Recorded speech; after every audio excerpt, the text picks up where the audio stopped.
meron tayong pangalawang tanong dito at ito po ay nanggagaling naman kay Madeline.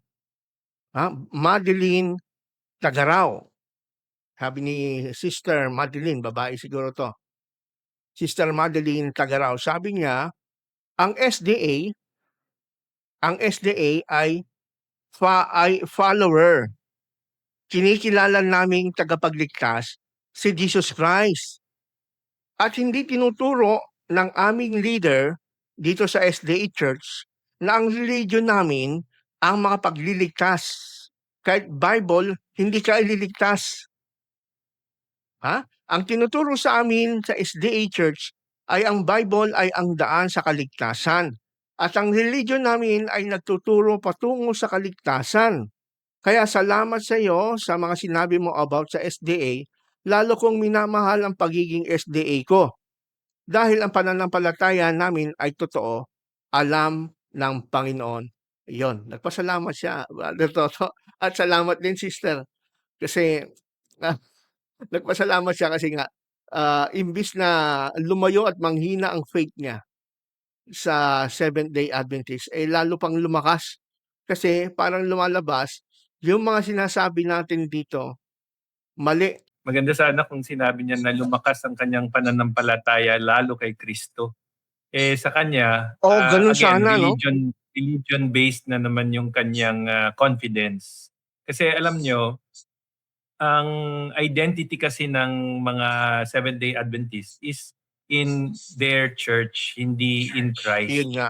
Kaya Hindi nga in po, Christ, yung sinasabi nga ni Madeline na sinasabi niyang ang tinuturo ng pastor ay ang kaligtasan. Sabi nga, at ang religion namin ay nagtuturo patungo sa kaligtasan, di ba? So ang Bible ay record lang 'yan.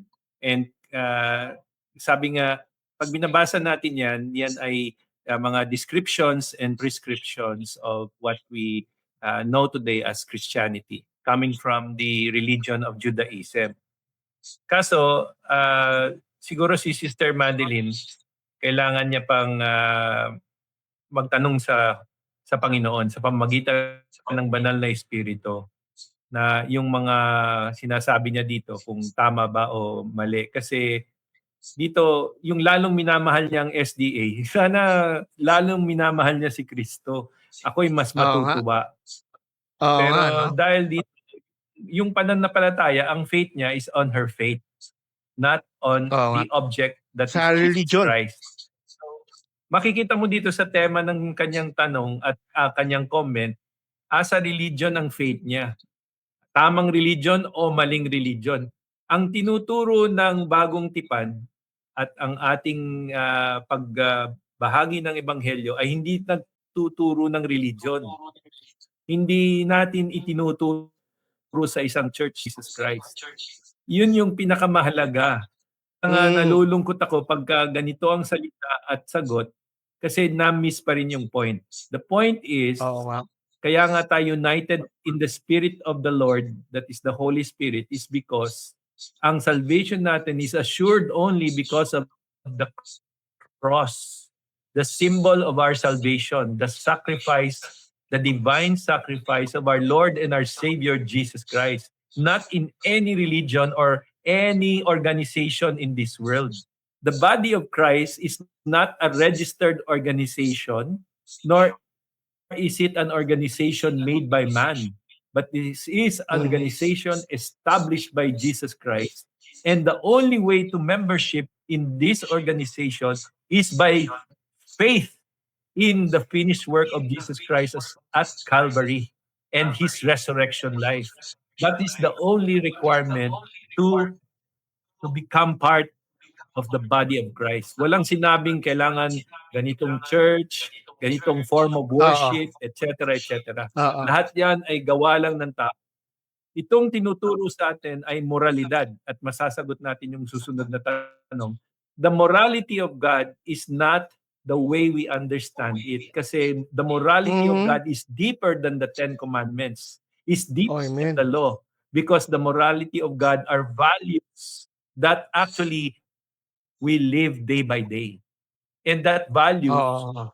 sari-sari ang mga values, yung mga pinaghahalagahan natin. You know, we can actually worship money because money becomes of great value to us. Di ba? So, Tama. wala naman sinabing wag mong pagkahalagahan ng pera. Hindi.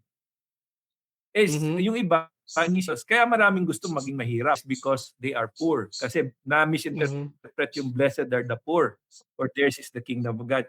Actually, God wants us to be abundant in this life. Kasi Amen. hindi tayo makakatulong sa mga kapwa natin kung wala tayong abundance. Alright? Amen, amen. So, the Ten Commandments does not teach abundance. Di ba? It does teach Tama. morality. And in that morality, Tama. yun nga, yung values natin nare-realign sa will ni God. Okay, what do I say Amen. values? Like honor and respect. That's a value. Discipline, order, that's a value. Di ba? Love, passion, that's a value. Loyalty is a value. Family, community is a value. Spirituality is a value. Di ba? Success, achievement is a value. Do you know that God wants us to be successful? Hindi ba? Pero, yun nga, religion, at times, teach us the other way. Kaya nga, Christ first in our lives. And then yun nga, na-align yung values natin sa will Amen, ni God. amen. So, Ganun itong dapat. tanong niya, kung sinasabi niyang minamahal niya ang SDA lalo, lalo kong minahal ang pagiging SDA ko, well, good luck. Dahil sa sinasabi natin about SDA. Hindi siya Kasi na-turn off hindi kumbaga. pagka-SDA mo iligtas sa'yo, yan ang maglahad lang sa'yo sa Tsaka kaligtasan. Bakit? kung ako'y kausap ng ating kapatid na si Madeline, isa lang tanong ko sa kanya. Kasi sabi niya, yung religion ng SDA nagtuturo lang patungo sa kaligtasan. Nagtuturo silang investigative judgment. Hindi Ang pa tanong sila ko kay ligtas. Sister Madeline, kung talagang nagtuturo ng kaligtasan, sigurado ka na bang ligtas ka muna? Sigurado ka pagka ikaw kinuha ni Lord ngayong gabi, you will go straight to heaven? Are you sure of your salvation? Yun nga, Brother Toto, ang sagot doon eh. So, malamang sinasabi ito at ang si Sister Madeline ay representative ng maraming Adventist na ganyan din ang pananaw. Ang daling sabihin na tinuturo lang namin kaligtasan. But the question is, are you saved? Are you assured na if you died tonight, you will go straight to heaven? O hindi ka pa sigurado dahil meron kayong heavenly accountancy, the investigative judgment. Hanggat hindi pa tapos ang investigative judgment, at Adventists acknowledge that, walang Adventist na tututol dyan, hindi pa tapos ang investigative judgment. Therefore, walang makapagsasabi sa inyo na sigurado kayong ligtas. Yan din ang turo ni Alam nyo, Ellen White. Walang magsasabi na ako'y may ligtas. Kasi alam ni Ellen White na walang assurance pag may investigative judgment. Go ahead, Brother Toto. May contradiction kasi ang paniniwalang ganyan eh. Doon sa investigative judgment, yung close of probation. Kasi ang objective is to become sinlessly perfect. Di ba? Yun Yun nga ang eh. objective. Pero, Sinless perfection. sinabi mo naman sa kanila tayo with regards to saved, akala nila wala na tayong kasalanan, sasabihin nila, if we say we have no sin, we deceive ourselves and the truth is not in us. So parang sa kanila, pag sinabi nating justified na tayo sa mata ng Diyos, parang dinideclare natin na wala na tayong kasalanan. Hindi Oo ganun nga. eh. Tayo yung kasalanan na Oo. binalot ng dugo ni Kristo upang sa mata ng Diyos ang nakikita niya ang kabanalan ng kanyang anak. Hindi Amen. kabanalan niya. Ngayon, ang Adventist, Yun ang maliwanag. hindi nila pinaniwalaan yon. Kasi nga, sa kanila, yung sinless perfection is something to be achieved. And that's the reason why the close of probation says that darating ang araw, kailangan in the eyes of God, sinusunod mo na lahat ng kautusan at sinlessly perfect ka na para ikay mahusgahan ng kaligtasan.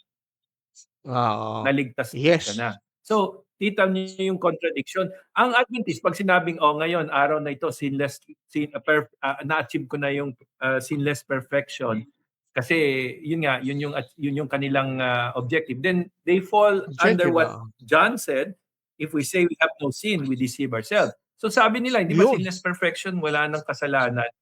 O hindi Oh, sinless. contradicting sa sinabi ni John. Pero Well, sa atin, iba. Sa tamang turo ng Christianity with regards to the words of Paul and the words of John, sabi niya nga is yun nga, we are only saved by the grace of God through faith in Jesus Through Christ, faith not by in Jesus works, alone. so that no one can boast. So, Can boast. hindi ba it's boasting pagka humarap ka sa investigative judgment at ikaw ay darating sa close of probation, the time is now, tinawag na yung pangalan mo, ang titignan, oh, Toto, anong iyong buhay? Lord, I have achieved 10 commandments perfectly, Oo sinlessly nga, no? perfect. O You're then, I boasting of declare your you, achievements, no? you're Hindi kay boasting. Jesus. Hindi ginawa ni Jesus. Ang born again, iba. Lord, I'm not worthy to receive you, but only say the word and I shall be saved. Di ba? Amen. You, Lord, hindi ko kayang iliko. Kaya kailangan Hallelujah. ko kayo. Pagharap mo sa Diyos Ganun dapat. at tinanong, kung tatanungin ng Diyos, bakit kita sasabihin ko, not by myself, but by the grace of God through your His Amen. Son. So, nalulungkot ako para kay Sister Madeline kasi nga, hindi na pa rin naiintindihan what salvation is all Yeah. about. It's not about church. Pag-pray natin siya. Pag-pray natin, Sister Madeline.